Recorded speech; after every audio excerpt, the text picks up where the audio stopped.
Donc, Baruch Hashem, nous avons commencé depuis quelques jours la Melacha, le travail qui fait partie des 39 travaux, parmi les 39 travaux qu'on a pendant Shabbat, la Melacha qui s'appelle de Zoréa, de semer pendant Shabbat, qui est interdit. On a vu toute une série de halachot, de lois, qui concernaient, qui illustraient cette Melacha que nous n'avons pas le droit de faire pendant Shabbat. Maintenant, on va rentrer dans une sugia très très intéressante. Une sugia, c'est un sujet. Nous allons traiter d'une sugia très très intéressante, mais assez complexe. D'accord? Assez complexe. Donc je vous demanderai en fait de comprendre que dans un premier temps, on va faire toutes sortes de akdamot. Akdamot, c'est des introductions. Akdama, c'est une introduction.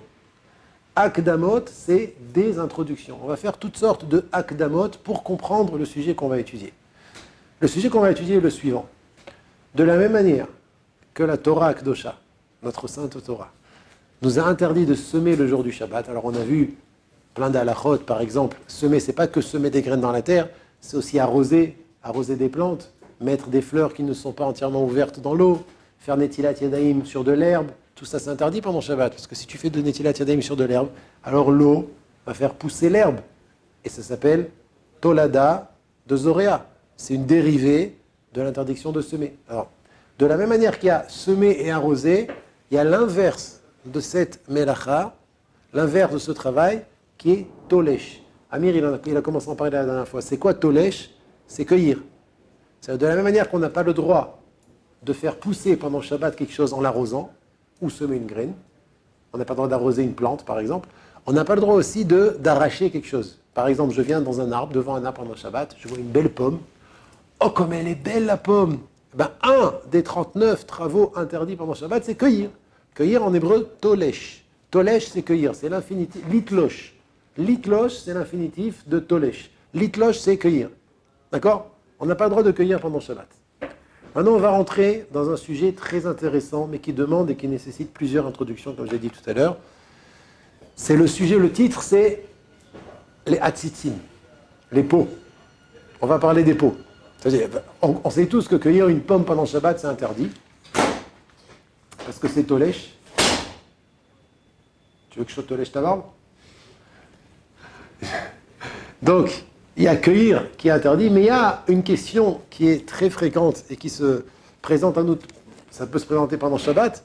Est-ce qu'on a le droit de déplacer pendant Shabbat un pot dans lequel il y a dedans des fleurs, des plantes? Un pot, il est posé par terre et je veux le déplacer. Alors, je vais dire quelques introductions, Bezrat Hashem, pour comprendre de quoi il s'agit ici. Quel est le problème d'abord? Quel est le problème? Le problème, si je déplace un pot, c'est que je peux être tolesh. Non, non, je ne suis pas tolesh. J'arrache rien. Je cueille rien du pot. Je prends un pot, voilà, imaginons un pot dans lequel il y a, on va parler du basilicum. Il y a des femmes qui aiment bien faire pousser chez elles à la maison toutes sortes de fleurs, de plantes. Et pendant Shabbat, il est posé à terre, je veux le prendre et le mettre sur la table. Alors comprenez bien une chose, Rabotai, comprenez bien une chose, c'est que de prendre un pot qui est troué, vu que le pot qui est troué, il aspire de la terre, c'est comme si qu'il était lié à la terre. Et donc si tu prends le pot, tu le soulèves et tu le mets sur la table, qu'est-ce que tu as fait? C'est comme si tu avais arraché de la terre quelque chose. Et si tu le mets sur la table, en plus, c'est que la table, elle fait écran entre le sol et la plante. Donc, tu l'as passé d'une situation où il était lié au sol, puisqu'on a dit qu'un pot troué, il est en hébreu yonek. Yonek, ça veut dire il aspire. Il aspire de la terre. Et en le posant sur une table qui fait écran entre le pot et la terre, c'est comme si tu l'avais cueilli. Mais non, je ne l'ai pas cueilli, il est toujours dans le pot. Oui, mais le pot avant, il était lié à la terre. Maintenant, quand tu l'as posé sur la table, il n'est plus lié à la terre. Donc, qu'est-ce que tu as fait? Tu as cueilli pendant Shabbat. Donc, ce sera sourd. Maintenant, je vais donner des akdamot, Bezrat Hashem, pour qu'on comprenne de quel pot il s'agit, en quelle matière il est fait, de quel trou il s'agit. Est-ce que s'il n'y a pas de trou dans le pot, on a le droit de déplacer ce pot? Alors, on y va doucement, doucement. On y va doucement. Même s'il y a un trou qui sort par terre. Et qui? Il sort du carrelage. Il sort du carrelage. Il sort du carrelage. Alors, ça s'appelle qu'il est lié à la terre. Même du carrelage? Non, alors Béhémet, voilà, j'ai ramené les poskim qui disent que le carrelage, je vais rentrer dans Bezrat Hashem dans tous les détails, que un carrelage qui est fait en marbre ou de la pierre, oui, il est mafsik la yenika. Il arrête la yenika. Comment dire en français la yenika? Oui, alors comment l'absorption de la terre. Donc tu as raison, Rabbi Amir. Si le pot est posé sur un carrelage en marbre ou sur de la pierre, on va dire comme celui-là, voilà. Voilà, ça c'est du carrelage. Celui qu'on a dans la classe, ça ne s'appelle pas qu'il est lié à la terre, même s'il est troué. Mais venez, on avance doucement, doucement. J'ai préparé un jour qui puisse être construit pour que Bezrat Hashem, on puisse sortir de là avec des connaissances qui vont nous aider. Alors, première introduction, c'est que quelqu'un qui cueille d'un pot qui est troué et qui est posé au sol, c'est comme si il cueillait de la terre, et donc il transgresse un issour de Horaïta. Pourquoi? Comme j'ai dit tout à l'heure, parce que le pot troué qui est posé sur le sol, c'est comme si qu'il était lié au sol. Donc il n'y a aucune différence entre cueillir de la terre directement. Voilà, tu vois de la terre, tu vois des belles fleurs dans ton champ, dans ton jardin. C'est assourd pendant Shabbat de cueillir une fleur parce que c'est tolèche. Assourd de cueillir, c'est un des 39 travaux interdits. C'est de Horaïta, de la terre. Et bien la même chose dans un pot troué qui est posé au sol dans ton jardin.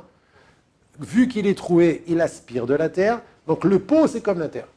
Et quand tu cueilles de ce pot, tu as cueilli Minatora pendant Shabbat. C'est clair? On y arrive. On y arrive. Excellente question. On y arrive. Je ne sais pas si aujourd'hui, mais on va en parler. Par contre, quelqu'un qui cueille d'un pot qui n'est pas troué. Vous savez, des fois, il y a des pots en plastique, durs, qui n'ont aucun trou. D'accord? Et qui est posé à terre. Bien qu'il est posé à terre, ce n'est pas interdit Minatora de cueillir de ce pot, parce qu'il n'est pas lié à la terre. Ça ne sera interdit que Chachamim, ils ont interdit quand même de cueillir d'un pot, même si ce pot, il est entièrement isolé, il est entièrement séparé de la terre, il n'est pas lié à la terre, c'est quand même assourd de cueillir d'un pot pendant Shabbat qui n'est pas lié à la terre. C'est clair tout ce que je dis jusqu'à présent? Par contre, troisième cas, hein? Cueillir, je parle de cueillir, je ne parle pas encore de déplacer. Cueillir mamache. Couper d'un pot. Oh, la belle fleur, tu me donnes t'as un pot avec plein de fleurs. Je peux cueillir une rose de ce pot? Alors, si le pot est troué et posé à terre, alors il a cueilli Minatora, parce qu'il est lié à la terre. Si le pot n'est pas troué, il est entièrement fermé, alors il n'est pas lié à la terre, c'est quand même assourd de cueillir de ce pot Midera banane. Ça va? Troisième cas qui est permis, vous êtes à une Brit Mila. Et les Sfaradim ont la coutume, pendant une Brit Mila, de distribuer du hadas, de la myrte. Ouais. Est-ce qu'il est permis pendant Shabbat, j'ai reçu un beau morceau de myrte, de couper de la myrte pour en donner à mon ami, avec les mains? Ah, voilà. Pourquoi c'est permis? Il n'est pas du tout lié à la terre, il est dans mes mains.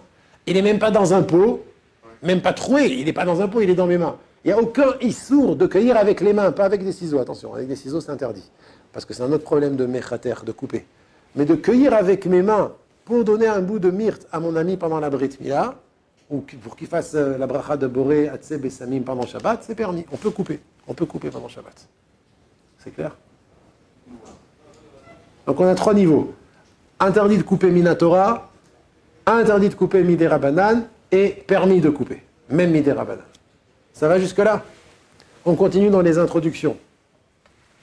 C'est quoi la mesure du trou qu'il faut pour qu'il soit considéré lié à la terre?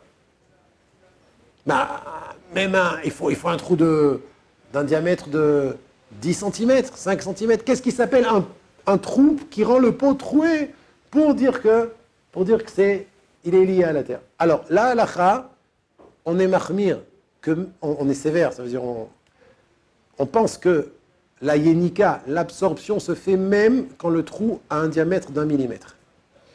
À partir d'1 millimètre, ça suffit pour rendre le trou. Si le trou il est d'1 millimètre, le pot est considéré comme lié à la terre. Si vous avez des questions, je vous écoute. Ça va? Encore un chidouche. Même si le trou n'est pas sous le pot, mais il est sur les côtés du pot, on considère que le trou est lié à la terre. Que le pot est lié à la terre. Pourquoi? Voilà, exactement. Même s'il n'y a pas contact avec la terre. Écoute bien pourquoi. Chidouche extraordinaire, parce que la Yenika, l'absorption se fait même en diagonale. C'est pas seulement à la verticale qu'un tsémar, une plante, quand elle absorbe de l'humidité de la terre et que grâce à ça elle grandit, c'est pas seulement quand elle absorbe par le bas, elle peut absorber aussi en diagonale, à l'arson en hébreu.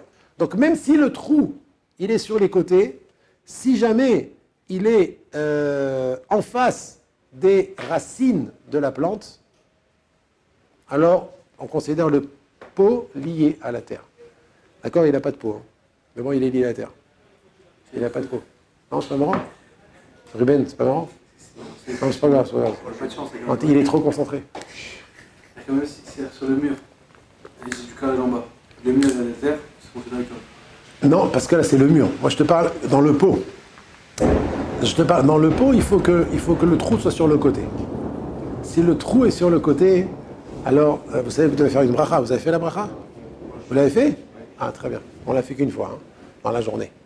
Tu l'as pas fait? Non, je ne la connais pas. Ah, la prochaine fois, Blinéder, je te le dirai. Il faut la faire debout. Pardon? Une fois dans la journée, ou si Bémet, il s'est arrêté de pleuvoir, entre-temps. Okay? Très bien. Donc, je répète, j'ai pas parlé quand la terre est de côté. J'ai parlé quand le pot, il est sur la terre. Et bien que le trou, il n'est pas sous le pot, il est sur le côté du pot. Et du moment qu'il est en face des racines, si le trou est en face des racines, donc les racines absorbent de la terre en diagonale. Et donc, ça considère qu'il est lié à la terre. Bon. Le mur, c'est pas de la terre. Un mur en terre, tu m'as dit, c'est pas de la terre. La terre, c'est la terre sur laquelle on marche. Pas un mur en terre. Et là, la terre, il faut que le pot soit lié à la terre, au sol sur lequel on marche. Très bien. Encore une akdama, encore une introduction. C'est qu'il y a des pots qui sont faits à base de matière, que même si le pot n'est pas troué, ça s'appelle qu'il est lié à la terre. Réhouven, tu as compris ce que j'ai dit? La matière en soi, elle fait en sorte que la yénika, elle passe. Même si le pot n'est pas troué. Qui peut me dire quelle matière fait passer la yénika? Le pot va absorber même sans aucun trou. Même un trou d'un millimètre, il n'y a pas. Il est entièrement fermé, malgré tout, ça passe. Je répète ma question. Qui peut me dire quelles sont les matières qui sont considérées comme trouées, bien qu'elles ne sont pas trouées, que donc la yénika, elle passe? Amir, tu as dit quelque chose? Il y a l'argile, il y a féméode. L'argile, en hébreu, le cheres. Cheres. Cheres, c'est de l'argile. Le cheres, on sait très bien c'est plein de petits, c'est fait à base de plein de points. L'argile, c'est de la terre. Donc ça passe. Ça passe même s'il n'est pas troué. Donc un pot en argile, il y en a beaucoup des pots en argile. Un pot en argile, il est troué.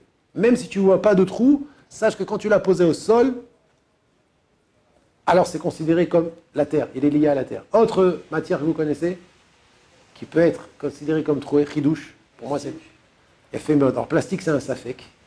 Le plastique, c'est un safek. Et le plastique dur, on considère qu'il est étanche. C'est pas comme si il était troué.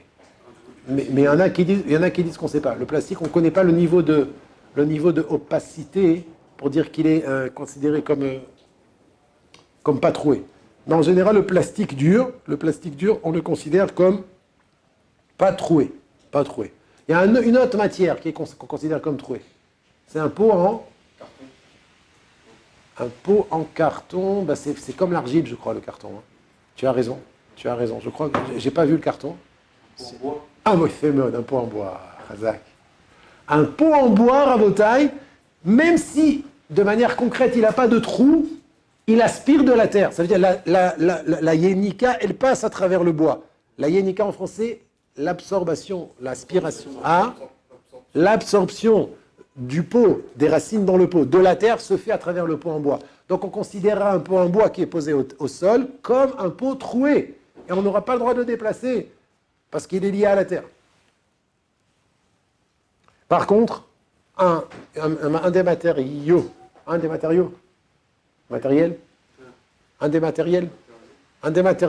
sur lesquels on n'a pas de doute, qui sont considérés comme opaques et qu'il faut qu'il soit troué, sinon il n'est pas lié à la terre, c'est le métal. Tout pot en métal, tant qu'il n'est pas troué, il est vadaï, pas considéré comme la terre, parce que le métal, il fait vadaï écran entre les racines qui sont dans le pot et la terre. Et donc quelqu'un qui viendrait cueillir une fleur d'un pot qui est en métal sans qu'il soit troué, il est vadaï pas tour. Il n'a pas fait de Issour de Horaïta, il n'a fait qu'un Issour des Rabanan. Pas Issour de Pardon? Le verre et la porcelaine, j'ai pas d'éléments. J'ai pas d'éléments, je peux pas te dire. Ça existe des pots en verre? Porcelaine, si, c'est l'argile. Porcelaine, c'est l'argile, c'est la même chose. Oui, vadaï. C'est quoi la porcelaine? Sauf si on a passé dessus un enduit de vernis, exactement. Le vernis, ça rend étanche. Mais si c'est que de l'argile, il n'y a pas de problème. L'heure est très tard, donc on s'arrête là, Bezrat Hashem, pour aujourd'hui.